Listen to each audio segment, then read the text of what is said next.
বিয়ের দাবিতে যুবকের বাড়ির সামনে ধর্নায় বসলো এক যুবতী। যদিও ধর্না নতুন কিছু নয়, এবার বিয়ের দাবিতে যুবকের বাড়ির সামনে ধর্নায় বসলো এক যুবতী। ঘটনায় ব্যাপক চাঞ্চল্য ছড়িয়েছে মেখলিগঞ্জ মহকুমার হলদিবাড়ি ব্লকের দেশবন্ধু পাড়া এলাকায়। যুবতী জানায়, দেশবন্ধু পাড়ার সৌরভ সরকারের সাথে তার 1.5 বছরের সম্পর্ক। বর্তমানে সম্পর্ক অস্বীকার করায় নিরুপার হয়ে ধর্নায় বসতে বাধ্য হয়েছে সে। ওই যুবতী আরও বলেন, যতক্ষণ পর্যন্ত এর একটা বিহিত না হয় ততক্ষণ পর্যন্ত সে ধর্নায় বসে থাকবেন। ওই যুবতীর মা বলেন, আমরা গরিব মানুষ, আমার মেয়ের সাথে সম্পর্ক ছিল সৌরভের, সেটা এখন অস্বীকার করছে। আমি চাই সৌরভ খুব শীঘ্রই যথাযথ মর্যাদায় আমার মেয়েকে বিয়ে করুক। এ বিষয়ে স্থানীয় বাসিন্দারা কি বললেন শুনুন। বিকাশ সরকারের রিপোর্ট, হলদিবাড়ি, WB নিউজ 365। আমার সাথে 1.5 বছর ধরে রিলেশন আছে। কার? সৌরভ সরকারের। এখন হুট করে বলে কি রিলেশন রাখবো না, সম্পর্ক রাখবো না, বিয়ে করতে পারবো না। সেটা বললে তো হবে না। আমার সাথে যা হয়েছে ওগুলোকে ফিরিয়ে দিতে পারবে সব। বুঝলাম, কতদিনের সম্পর্ক তোমার সাথে? 1.5 বছরের। আচ্ছা, তারপরে কখন এটা মানে এই পর্যায়ে পৌঁছলো? ওকে আমি বললাম যে আমাদের মধ্যে হয়েছে, যখন এটা আমাদের মধ্যে সমাধান করে নিই। ও মানে ভালো কথাও বুঝতেছিল না। তারপরে আমি হসপিটালে ভর্তি ছিলাম, তাও একবারও খোঁজ নেয় নাই। তারপরে এইটা আমি করতে বাধ্য হইলাম। মানে কি করছো আজকে? আজকে আমি ধর্নায় বসছি। কোথায়? ওর বাড়ির সামনে। আচ্ছা, তারপর এটাই আমার সাথে যা হয়েছে আমাকে চাচ্ছে। মানে এই মুহূর্তে তুমি কি চাইছো আর কি? আমি চাচ্ছি যে আমাকে বিয়ে করতে হবে। বিয়ের দাবিতে ধর্নায় বসেছো আজকে? বলছিলাম, ইতিমধ্যে ওর পরিবারের সাথে কথা হয়েছে? ওর পরিবারের লোক বের হইতে হচ্ছে না। যার বিরুদ্ধে তোমার অভিযোগ রয়েছে তার সাথে কথা হয়েছে ইতিমধ্যে? ও আমার সাথে কন্টাক্ট করার চেষ্টা করে না। সেটা কতদিন থেকে বন্ধ রয়েছে? সেই 14 তারিখ থেকে। বলছিলাম, এখানে ধর্নায় কখন বসেছো তুমি? আমি বসেছি 11টার দিকে। আচ্ছা, ইতিমধ্যে কাউকে বিষয়টি জানানো হয়েছে? না, বিষয়টি কাউকে জানানো হয়। বলছিলাম, তোমার পরিবারে কে কে রয়েছে? আমি, আমার মা, আমার ভাই, আমার দিদা। ছেলের বাড়ির সাথে যোগাযোগ করেছিলে তুমি? কি বলছেন ওনারা? ছেলের বাড়ি থেকে আমাদের পাড়ায় খবর পাঠাইছে একজনের দ্বারা, যে ওরা টাকা দিয়ে মানে সব শর্ট আউট করতে চাচ্ছে। কিন্তু আমি তো টাকা দিয়ে শর্ট আউট করবো না। ওরা আমি টাকা দেখে ভালোবাসি না, আমি ওর রূপ দেখে ভালোবাসি। আমি ওকে মানুষটাকে বিশ্বাস করে ভালোবাসি, তাহলে আমার বিশ্বাসের দাম দিক।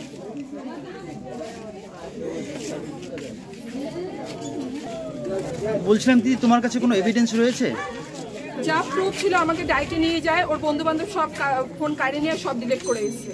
এই প্রুফ বলতে খালি এই 2-3টা ছবি আসছে। আচ্ছা, আর ওইখানে গিয়ে ওদের সাথে আমার কি কথা হয়েছে না হয়েছে ওটা রেকর্ডিং আছে। তালা কোম্পানিতে কি হয়েছিল বলতে পারবে? হ্যাঁ, তালা কোম্পানিতে আমাকে ডাকা হয়েছিল, যে আমাদের মধ্যে ঝামেলা চলতেছিল, সবকিছু সর্ট আউট করার জন্য আমি গেলাম। তো ও আমাকে ভালো মতো বললো যে আমি সম্পর্ক রাখতে পারবো না, এরকম ব্যাপার। আমি কেন পারবে না? তোমাকে তো আমি কোনো কিছু মিথ্যা জানাই নেই, সবকিছু জানাই গেছি, আমার ফ্যামিলি বিষয়, আমার বিষয়। তখন তুমি রাজি ছিলে, এখন তুমি হুট করে বলবা যে আমি রিলেশন রাখবো না, বিয়ে করবো না, তা তো হবে না। সাথে ছিল কার্তিক, উজ্জ্বল, সৌরভ, আরেকজন ছিল। তারপর সেখানে কি হয়?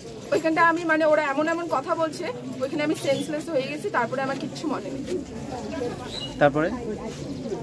তারপরে তো আমি বলে অজ্ঞান হয়ে গেছিলাম ওইখানে। তারপরে আমাকে হসপিটালে ভর্তি করেছিল, হলদিবাড়ি থেকে ট্রান্সফার করেছে মেখলিগঞ্জে। কয়দিন ছিল ওখানে? ওইখানটা আমি 4 দিন ছিলাম।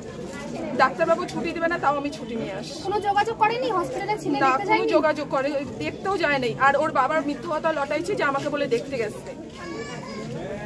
এখন তোমার শারীরিক অবস্থা কেমন রয়েছে? এখন আমার শারীরিক অবস্থা একদমই ভালো না। আমার মেডিকেল দেখতে পারো, কাগজপত্র সব আসছে। কি বলেছেন মেডিকেল রিপোর্টে? ডাক্তার বলেছে যে এখন ছুটি হবে না, আপনি একদমই দুর্বল, শরীরে একদমই রক্ত নেই। তাও আমি ছুটি নিয়ে আসি। এই অবস্থায় তুমি অসুস্থ শরীর নিয়ে এখানে ধর্নায় বসছো, কি বলবা? কতক্ষণ পর্যন্ত চলবে এই ধর্না? যতক্ষণ পর্যন্ত ওর বাড়ির লোক বের হবে না, কোনো সমাধান হবে না এটার, ততক্ষণ পর্যন্ত চলবে। বলছিলাম, কি হয়েছে দিদি? আমার মেয়ের সাথে 1.5 বছর থেকে সম্পর্ক। তখন বলেছিল যে হ্যাঁ আমাদের বাড়ির এই অবস্থা। বলছে ঠিক আছে, তো আমি তো তোমার মা বাবাকে ইয়ে করবো না, তোমাকে দেখে আমি বিয়ে করবো, ঠিক আছে। তারপর আমার মেয়ে বলছে দেখো আমরা গরিব, আমাদের সাথে তোমাদের তুলনা হয় না। তারপরে বলছে যে আমার মা বাবা রাজি না হলে আমরা পালিয়ে বিয়ে করবো। কিন্তু এখন আমার মেয়ের সাথে এই ব্যবহার করছে কেন? বলছিলাম, আপনার মেয়ের সাথে এই ছেলের সম্পর্ক কয়দিনের? 1.5 বছরের। আপনি কখন জানতে পেরেছেন? আমি তো এই বাড়িতে আসার পর জানতে পারলাম যে আমার মেয়ের সাথে এই অবস্থা। কতদিন হলো জানা আপনার? আমার জানা হলো 2 বছর, 2 মাস হলো। আচ্ছা, তো এখন কি সিদ্ধান্ত নিয়েছেন আপনি? আমি চাচ্ছি যে আমার মেয়ের সম্মান ইয়ে করে চায় তাকেই বিয়ে করতে হবে, ব্যাস। এর থেকে আমি আর বেশি কিছু চাচ্ছি না। বলছিলাম এই ধর্নার আগে ছেলের বাড়ির সাথে কি কথা হয়েছিল? আমরা যোগাযোগ করতে চাইছিলাম, তখন আমি শুনলাম যে ওরা যোগাযোগ করবে না আমাদের সাথে, আর যদি আমরা থানায় কেস করি তাহলে ওরা পয়সা দিয়ে কেসটাকে মিটমাট করে দেবে, তার জন্য আমরা কেস করিনি। তো এখন কি চাইছেন? আমি চাচ্ছি আমার মেয়ের বিচার। তো ধর্ণা কতক্ষণ চলবে? যতক্ষণ ওরা বাড়ির ফ্যামিলি ইয়ে না বসবে ততক্ষণ থাকবে।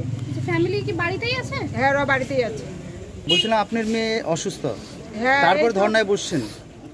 ওখানে ডাক্তার ছুটি দিচ্ছিল না, বলছে তোমাকে আরো 2 দিন থাকতে হবে, তাও ও ছুটি চলে আসলো। এই তো এইটাও তোর বাবা লোটাচ্ছে, এই বলে পয়সা দিয়ে ইয়ে করবে, এই বলে এই করবে, আমাদেরকে বলে দেখতে গেছে হসপিটালে। কেউ একটা ফোন করে আমাদের খবর নেয়নি যে আমার মেয়েটা কেমন আছে না আছে। তার ছেলের জন্য তো এত কিছু হলো। যদি আমার মেয়েটা যদি সম্মান ইয়ে হতো তখন কি এর থেকে বড় ক্ষতি হলে কে তার দায়ী হতো?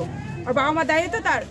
বলছিলাম ছেলের বাড়িটা কোথায়? ছেলে বাড়ির সামনে দাঁড়িয়ে আছি আমরা। মানে এই জায়গাটার নাম কি? এই জায়গা জানা হচ্ছে দেশবন্ধু পাড়া। ছেলেটার নাম কি? সৌরভ সরকার।